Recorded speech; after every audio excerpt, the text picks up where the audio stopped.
selama bertahun-tahun kalau gue pribadi sih melihat ya gitu aja timnas kita. Kalau ditanya apakah tim ini istimewa, menurut saya sih enggak. Mereka selalu menceritakan kompetisi yang nggak bagus, yang nggak sehat.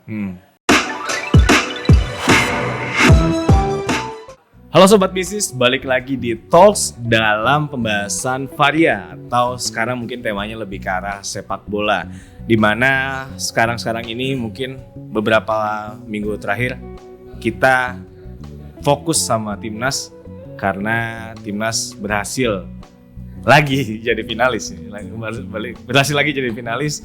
Walaupun sebenarnya ekspektasi kita adalah juara dengan gaya bermain yang bagus, tapi yang jelas itu membawa angin segar bahwa Indonesia bisa tampil dengan penampilan bagus. Apalagi banyak orang yang berharap dengan kehadiran Sintayong yang sedikit sudah membuat ada perubahan di timnas sepak bola Indonesia, berharap dia tetap stay. Tapi dalam seminggu terakhir ada obrolan juga bahwa di internal PSSI pun sepertinya mengkritik Sintayong bahwa Sintayong ini tidak terlalu tidak terlalu bagus juga sama seperti pelatih-pelatih sebelumnya. Nah, kita pengen cari tahu sebenarnya apakah benar bahwa Sintayong ini sama seperti dengan pelatih-pelatih timnas sebelumnya. Untuk ngebahas itu kita udah bareng sama salah satu, bisa dibilang ini filmmaker tapi dia orangnya bola banget, yang membuat Love for Sale. Dulu bahkan yang soal film bolanya sempat jadi banyak tontonan juga, yaitu Romeo Juliet dan juga The Conductor dan juga The Jack. Mas Andi Bahtiari, siapa tahu Bang Ucup dari Bang Indonesia. Ya, bebas, bos juga. Bos boleh. Saya agak kaget kemarin pas lagi WA. Fotonya kok pakai baju gubernur. Saya kira udah maju jadi gubernur. Kades tadi. Oh, kades. Oke, Bang Ucup, gimana nih kalau ngelihat timnas kemarin pas lagi di AFF? Timnas kemarin saya nonton timnas pertama kali tuh masih kecil banget sih, 81 kali ya. 80 itu pra Piala Dunia, 82. Umur masih 5 tahun gitu. Itu bokap suka banget main, namanya Hadi Ismanto. Oh. Anak zaman sekarang nyebut dia legenda lah. Iya. Patina Sarani dan kawan-kawan. Tapi pas di zaman itu bintang. Iya, superstar gitu. Kalau nggak salah dia main Indonesia Muda waktu itu. Lalu kemudian ada satu kesempatan Indonesia tuh satu grup sama Fiji sama masih ingat banget nih, Fiji, Taiwan, Selandia Baru. Kalau nggak salah kita nggak pernah menang. Pas lagi lawan Taiwan itu, ini yang paling inget nih. Dia lawan Taiwan 1 lawan 1, Hadi Ismanto berhadapan sama kiper. Dia tembak ke kanan, ya kiper ke arah bola. Iya. Balik ke dia, Iya. Dia tembak ke kiri, kiper ke arah bola. Mau tembak ketiga dibuang ke atas. Habis gitu bokap nendang TV sampai jatuh. Tahun segitu ya. Iya. Ketika generasi sekarang nyebut prestasi sepak bola Indonesia segitu bagusnya. Iya. Tahun 87 kita 87 kalau nggak salah di stadion. Enggak. Oh, 87 di stadion. GBK. Di GBK. Senayan tuh namanya. Iya. Nonton sama bokap juga. Dia lah yang ngajakin nonton bola. Pokoknya kalau ada keluarga datang dari Jawa gitu di kampung, dia pasti ngajakin nonton Galatama. Karena Galatama ada terus kan. Iya, kalau Perserikatan kan cuma turnamen 3-4 bulan. Betul. Ya makanya jadi kayak gitulah. Kita nonton sering gitu. Cuma selama bertahun-tahun kalau gue pribadi sih melihat ya gitu aja timnas kita. Yang kemarin pun begitu aja. Yang kemarin mungkin orang yang pernah melihat tim 2010 main, tim 2007 main di tim 2010 AFF, tim 2007 main di 2004 Piala Asia. Atau bahkan nih tim 2004 yang ngalahin Qatar itu mainnya segitu. Cuman memang yang berbeda adalah tim ini muda-muda isinya. Oke. Ya kalau kita ngomongin Sintayong pilih pemain-pemain yang usianya muda-muda. Iya. Kalau lihat komentarnya waktu Indonesia lawan sebelum lawan Singapura, Indonesia lawan siapa ya? Malaysia. Waktu lawan Malaysia itu komentator, kalau nontonnya di komentator Inggris, itu membahas kenapa nggak manggil Deli Pali kalau masih di usia produktif. Yeah. Kenapa nggak manggil Spaso yang sebetulnya walaupun lagi top scorer. Yeah. Lagi top scorer kan? Yeah. Nggak manggil Spaso. Kenapa nggak manggil pemain-pemain yang masih lagi jadi status superstar di sini? Itu yang dibahas. Jadi Sintayong berani tuh buat ambil pemain yang lebih muda, yang mungkin kalau feeling nih. Yeah. dia lagi mau menciptakan sebuah tim yang jangka panjang. Oke. Karena dia sadar di negara ini dia nggak bisa bikin tim asal comot. Di Indonesia, kalau misalnya di Indonesia ini dari zaman dulu. Iya. Ketika kita menang tahun 91 SEA Games itu kan nggak tahu pernah diceritakan apa enggak. Kompetisi dihentikan. Kompetisi dihentikan, bikin pelatnas jangka panjang yang isinya latihan fisik doang. Latihan fisik doang. Habis gitu ada 3 atau 5 pemain senior, nggak perlu sebut namanya lah, salah satu jadi pelatih soalnya itu. Itu kemudian kabur dari pelatnas karena nggak kuat. Oh. Nah tim ini kan muda-muda, anak muda kan nggak akan melakukan hal kayak gitu, yang punya masih merasa punya harapan besar ke depan, ditanamkannya kan gitu. Jadi Sintayong mungkin lagi menciptakan itu. Pemain senior kabur sih nggak di Indonesia doang ya, di luar negeri pun ada. Itu juga bisa terjadi. Roy Keane berantem sama pelatihnya, cabut dari tim juga biasa terjadi. Tapi ya itu tadi poinnya adalah kalau ditanya apakah tim ini istimewa, menurut saya sih enggak. Tapi apakah tim ini punya masa depan? Harusnya iya. Karena sepertinya pelatih saat ini sedang mempersiapkan tim ini untuk punya umur yang cukup panjang. Jadi di era dia ingin punya catatan lah di Indonesia. Dia kan harusnya dibayar 1,5 miliar sebulan. Iya. Itu kan jauh di atas UMR Jakarta sekalipun. Jadi dia pasti lagi di masa kekuasaan gua harus ada legacy lah. Bukan cuma legacy, harus ada sesuatu yang diingat sama orang Indonesia. Oke. Kalian udah bayar gua mahal, kalian mesti ingat gua nanti.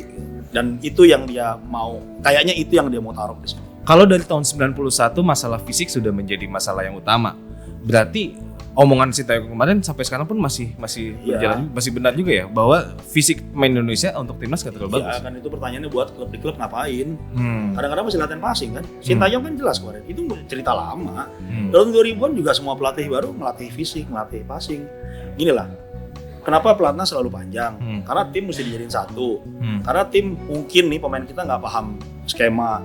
Biasa di klub misalnya main 4-4. Kebanyakan tim kita main 4-3-3. Habis gitu terus di klub pelatih beda-beda mungkin 4-4-2. Habis itu mesti dirapihin lagi. Betul. Fisik mesti dirapihin lagi ini lagi. Nah, bahkan masih ada yang main 3-5-2 malah. Komentator sepak bola di Indonesia siapapun itu pasti ngomongin soal persiapan, soal kelelahan. Pernah dengerin deh komentator Liga Inggris, Liga Eropa, Liga Inggris, Prancis, Spanyol apapun, Euro. Ketika pertandingan udah perpanjangan 110-an, nggak pernah mereka ngomongin pemain kecapean, nggak pernah. Hampir nggak pernah. Kita kalau nonton langsung apalagi nih, kita masih lihat orang yang berlari di kecepatan yang sama ketika menit pertama. Kira-kira gitu. Artinya kan fisiknya bagus-bagus. Di kita nggak bisa kayak begitu. Di kita selalu alasan fisik selalu tuh. Kenapa ada pemain baru masuk di menit 70-an, komentator kita kan bilang untuk menggantikan pemain yang kelelahan, ya kan? Padahal kan nggak gitu lah, pasti strategi. Iya. Strategi lah. Tidak selalu soal itu. Benar. Kenapa Egy nggak dipasang menit pertama? Ya strategi lah. Karena Sintayong pengen anu-anu. Ya, kita lihat aja di lapangan. Ya kayak gitu kan. Nggak pengen jadi komentator juga hari ini. jadi kayak gitu. Maksudnya tahu waktu Uruguay datang ke sini kan? Uruguay datang ke Indonesia itu kalau nggak salah 2 atau 3 kloter. Pokoknya tim kloter 1 datang di Selasa. Yang ada suara juga bukan itu? Ya, yang menang 7-1. Kloter 1 datang di Selasa, 2 datang di Rabu, lalu Kamis. Jumat atau Sabtu mereka tanding.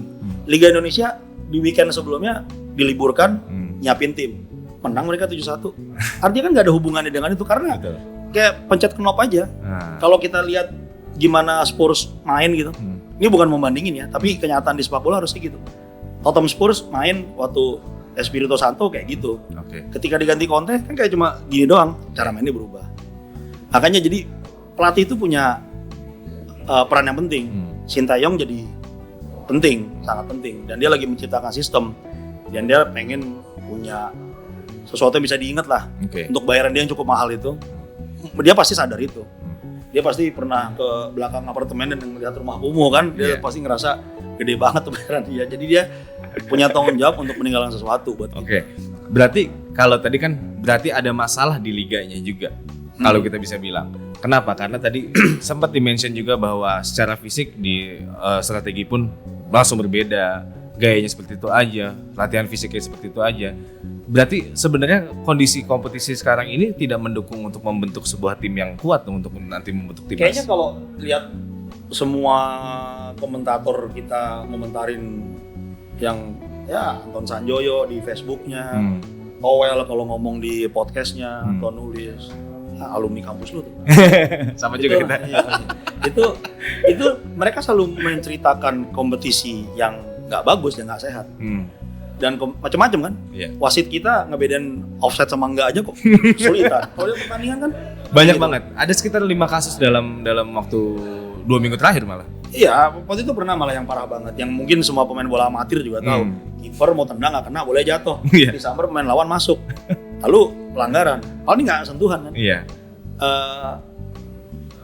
Supporter bilangnya wasitnya berpihak. Kalau gue sih wasit bego aja udah. Gitu. jadi apa ya? Kualitas liga juga semrawut sih. Banyak tim yang sebetulnya nggak punya pembinaan usia, mungkin mereka melakukan usia muda nih, SSB, akademi, tapi kompetisinya kan nggak berkelanjutan. Swasta bikin memang kayak, tapi kan udah banyak yang nggak jalan sekarang. Ada Liga Top Skor, ada Liga Kompas. Dulu ada Danone. Dulu sempat ada Danone 12. Itu sempat ada tuh, tapi terus federasi kan nggak menginisiasi hal kayak gitu. Federasi kalau nggak salah memang mewajibkan klub untuk punya tim Elite Pro sampai U21 apa sampai U19. Elite Pro itu udah sampai U16. U16. Tapi kan pada kenyataannya nggak semuanya punya sebenarnya. Betul. Nah, jadi kan itu sebenarnya kan di masalah yang lebih mendasar lagi sih, bangsa kita kan gampang excuse. Bangsa kita kan gampang ngelanggar aturan. Kan dulu tuh SMA aja diajarin kalau peraturan dibuat untuk dilanggar. Makanya ketika Elgin Baggett dilarang main, terus kita langsung ngomongin teori konspirasi di mana? Di Singapura. Ezra pun sama, waktu Ezra kemarin bisa main. Juga. Lalu kemudian waktu yang tarik lagi All England, teori konspirasi lagi. Padahal emang aturan itu. Sudah kita biasa beres lah, gampang. Ingin cepat beres tanpa ada sebuah solusi yang memang menyelesaikan semua masalah. Iya, makanya. Dan itu kan terjadi banyak hal. Sepak bola kan adalah hal kecil lah di antara segala macam permasalahan di kita. Dan itu gambarannya di situ. Kalau kata Beckenbauer kan football reflects society, gambaran masyarakat ya di situ. Ada pengaturan umur, mungkin ada pengaturan skor, kompetisi yang nggak bener, tanding habis gitu pemain yang tidak disiplin tanda kutip. Mungkin bukan cuma pemainnya nggak disiplin, mungkin klubnya juga nggak disiplin. Kan banyak klub yang telat bayar gaji. Itu banyak. Dan itu impactnya banyak banget. Jadi artinya kan itu hubungannya banyak banget sama orang-orang. Ini kalau di film kan sebagai filmmaker, PH nggak bayar aja ada. Udah kontrak jelas nggak bayar. Artinya kan sama nih sebenarnya. Belum lagi di kehidupan yang lain kan. Nah kalau dari sekelumit masalah yang sudah jadi bola api besar, bola salju besar bukan bola api. Sebenarnya apa yang harus ditarik dulu untuk diperbaiki kalau kayak gitu? Ya kalau banyak orang bilang potong satu generasi kali. Bisa tapi potong satu generasi.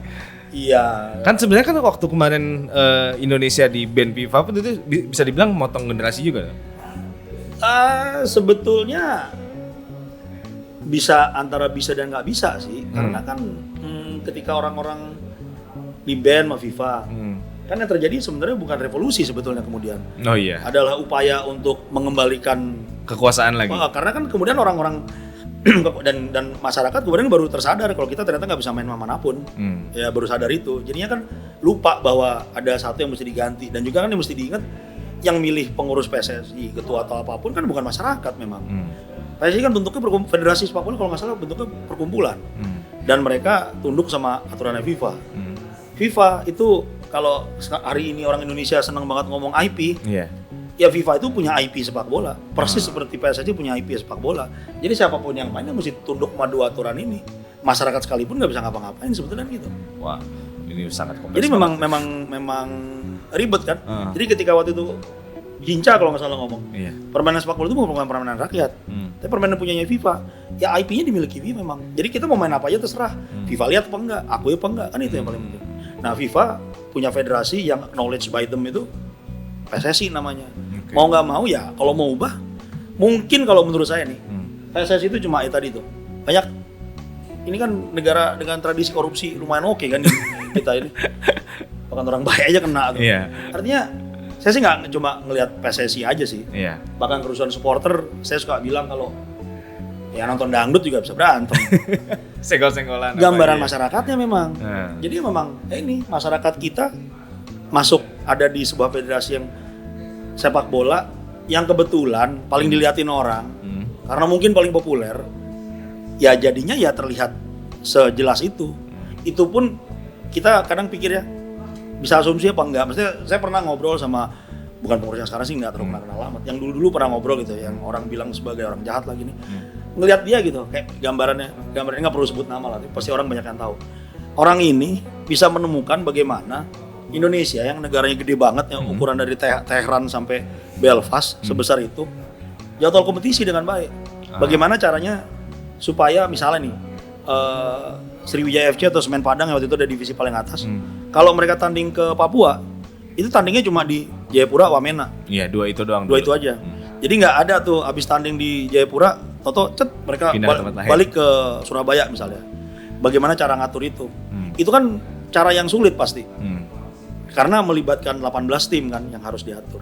Belum lagi selain masalah itunya juga ada biaya yang dikeluarkan juga jauh. Iya, kan makanya masalah biaya dan masalah fisik juga. Ya, tadi kita ngomongin fisik juga nggak bagus kan. Alasan kelelahan segala macam kan bisa ada di situ. Bandingin sama Liga Belanda, bandingin sama Inggris yang antar negara bisa pakai bus. Kan jauh lebih gampang gitu. Jadi artinya kalau ketika dibilang pengurusnya ngehe, mungkin iya. Tapi ya itu bisa menemukan formula untuk negara sebesar ini dan kemudian klub oke aja untuk jadwal doang nih. Iya. Ini bukan soal duitan lagi soalnya. Seenggaknya itu adalah sebuah effort yang sangat besar kan. Oke. Dan emang mesti diakuin dari semua peserta dia yang levelnya paling tinggi. Satu-satunya pelatih yang pernah di Piala Dunia di situ.